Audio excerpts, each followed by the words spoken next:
I got the cash in the bag, stadium packed. Born a rock star in this life, gonna live it up on the... Santos e sim em São Januário. Fato é que o Grêmio venceu o Botafogo por 4-3. 3 gols de Luís Soares, que continua desfilando todo o seu talento pelo futebol brasileiro. E o Grêmio está na disputa do título, chega também à mesma pontuação do Botafogo, do Palmeiras. Os 3 times têm 59 pontos.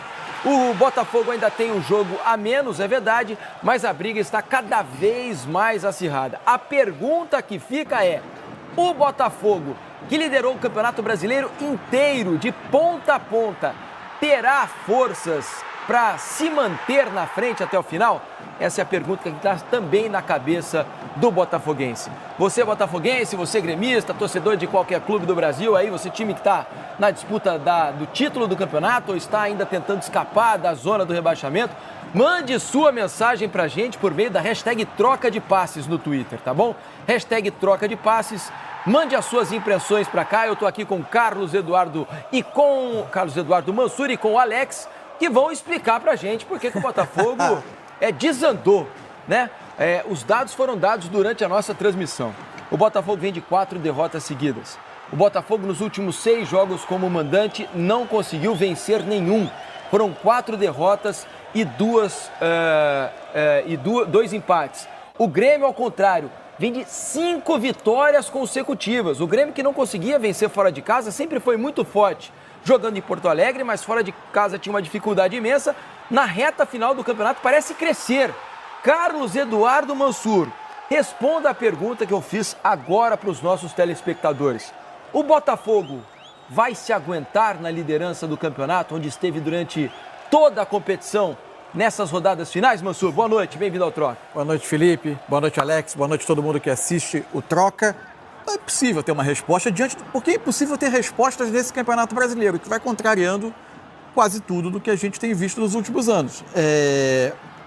Se aproxima uma reta de chegada absolutamente espetacular, que só é possível graças ao derretimento desse Botafogo, né? Se esse derretimento é definitivo, a gente pode estar diante de uma das grandes reviravoltas da história. Se o Botafogo ainda conseguir ser campeão, é um roteiro absolutamente extraordinário, né?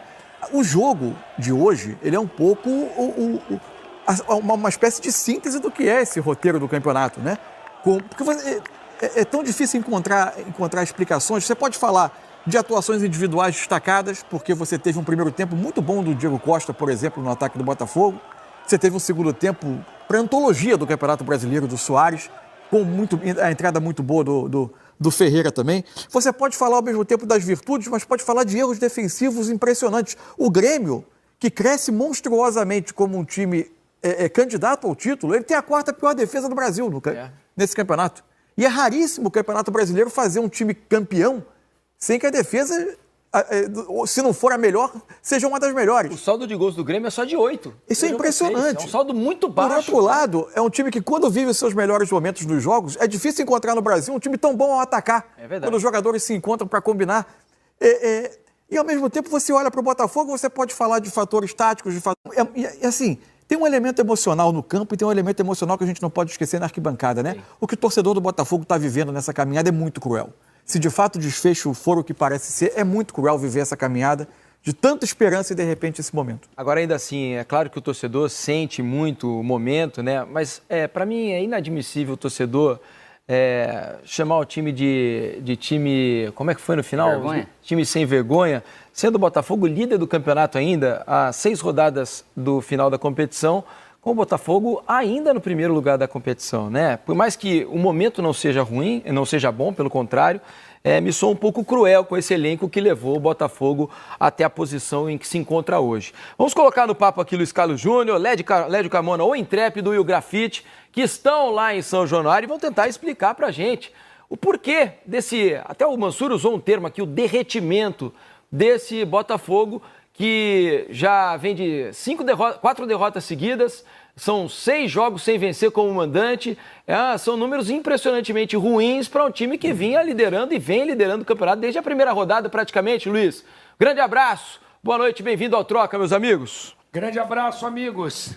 Muito obrigado. Se fosse uma campanha política, na Globo News diriam que o Botafogo desidratou.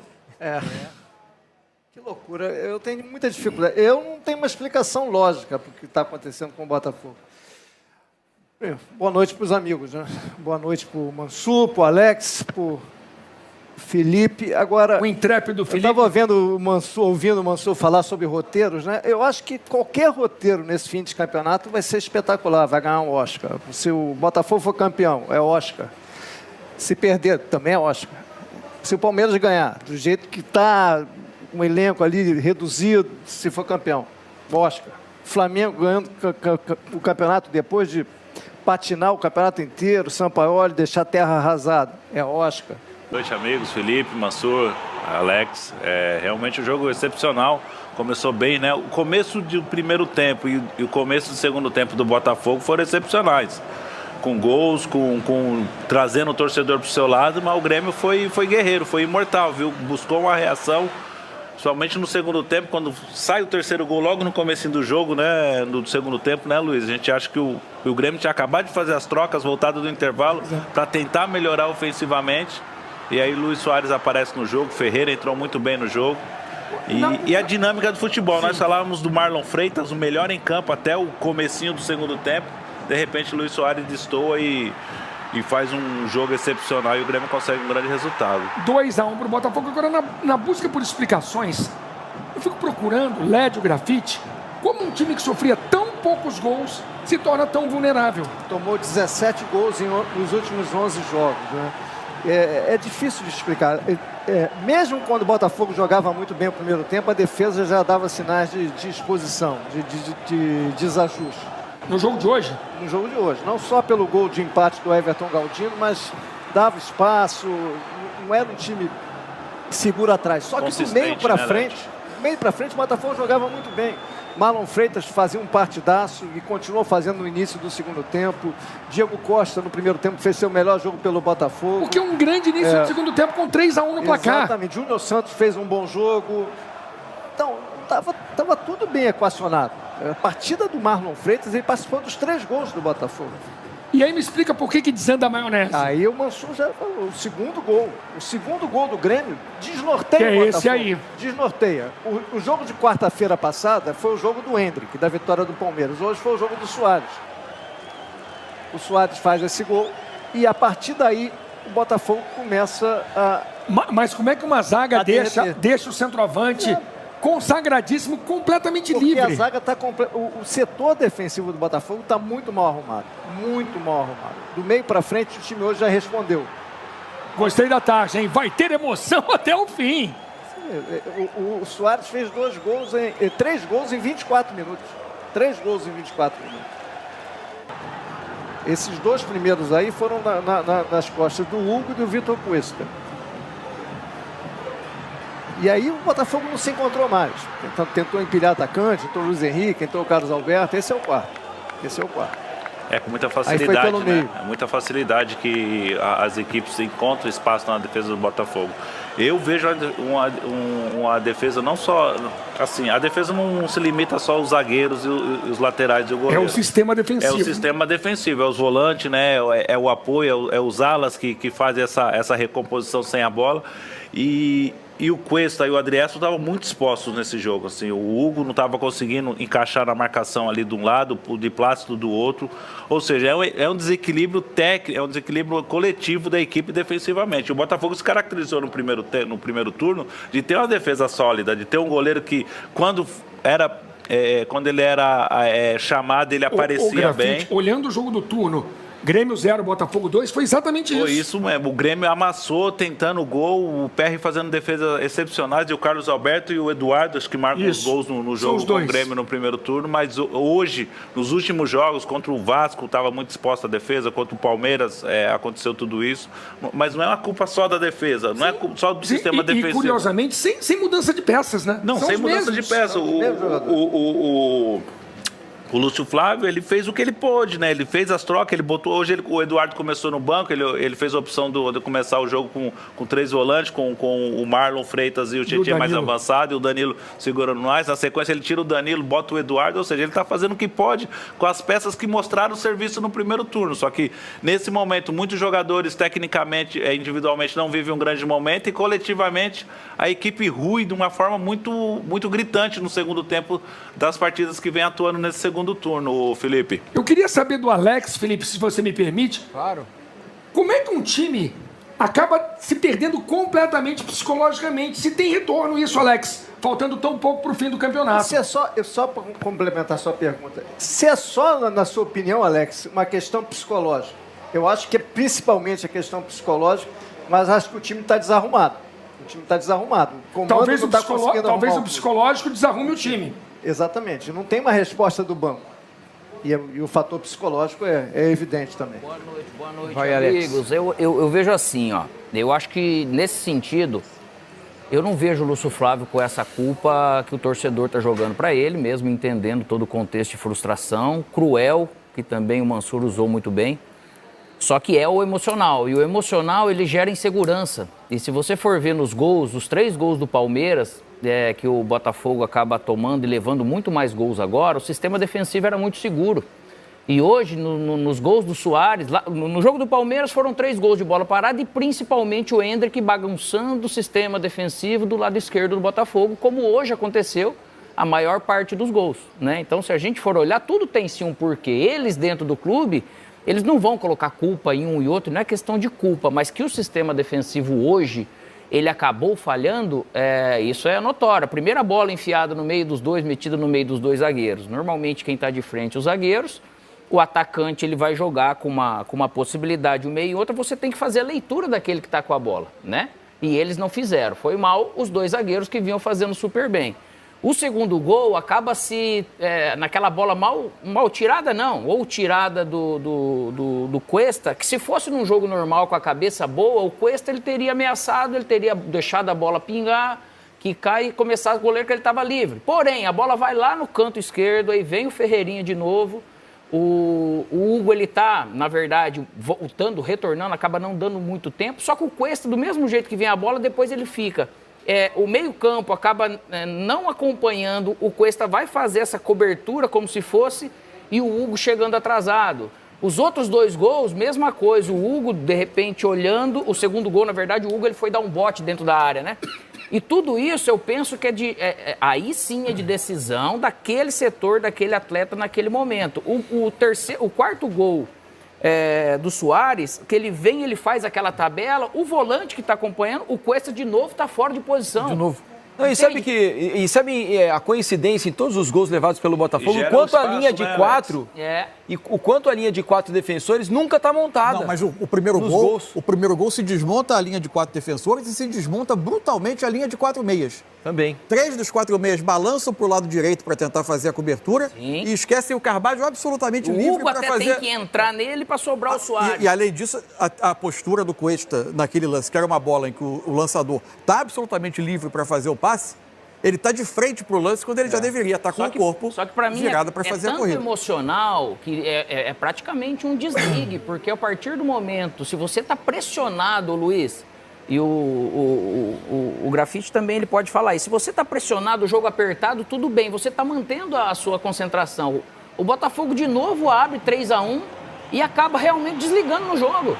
Por que antes estava acontecendo? Isso aí não pode ser falta de confiança nesse momento que você abre 3-1. O mais fácil é você defender no futebol. E eles estão falhando em momentos cruciais, ainda mais contra times como o Palmeiras, como o Grêmio, como o Soares. Você não pode fazer isso para um time que está brigando pelo título. Então isso para mim, não estou aqui fazendo defesa, advogado do Lúcio Flávio ou qualquer treinador que estava. Isso aí é decisão ou mal tomada de jogador dentro de campo. Olha só, tem mais uma questão com vocês aí, direto de São Januário, que sentiram todo o ambiente, inclusive contra o Lucas Perry, né? Eu confesso que achei que o terceiro gol ele poderia ter feito melhor. Eu acho que a bola era lenta, ele poderia ter se antecipado e impedido que a bola chegasse ao Soares. Nos outros gols, não vejo grande culpa. Acho que ele tentou fazer o melhor. Uma delas, no quarto gol, ele até teve um reflexo, a bola bate na mão dele, mas ele não consegue desviar para fora do gol. Por que esse ambiente todo em cima do Lucas Perry? Vocês entendem que ele tenha falhado em alguns dos gols, o momento não é bom, ele não vem mais salvando, fazendo as defesas milagrosas que faziam? Qual é o entendimento de vocês daí? Felipe, eu estava pensando nisso agora, vendo o primeiro gol. Eu acho que algumas coisas corroboram com isso. Ele não pula, né? Ele vai para o lado errado no primeiro gol, por exemplo. Ele fecha uma bola muito, difícil, se ele pulasse certo seria difícil. Ele fecha muito o canto, né? Ele fica no canto perto da trave e ele dá todo o outro canto pro Galdino finalizar. Tanto é que o Galdino pega um chute mascado, ela entra devagar. Nesse daí o Felipe acha que ele poderia ter saído, né? Ele poderia ter se antecipado. Mas uma bola rápida, né? Eu acho que são bolas discutíveis, mas não caracteriza uma falha. Não caracteriza uma falha. Ele já salvou tantas vezes no ano. Ele salvou hoje, inclusive, no primeiro tempo. Uma bola que o Bruno Alves ia fazer gol de cabeça, ele deu tapa na hora certa. Eu acho um exagero com ele, sinceramente. Eu acho que o terceiro gol, até concordo com a leitura do Felipe, mas eu acho que não dá para caracterizar como uma falha gritante. As outras 3 bolas eu acho difíceis. Ele poderia ter feito defesa? Poderia. Acho que nesse campeonato ele salvou várias dessas. Agora, o que não pode acontecer é isso daí, né? Você tratá-lo como vilão do jogo, eu acho um pouco...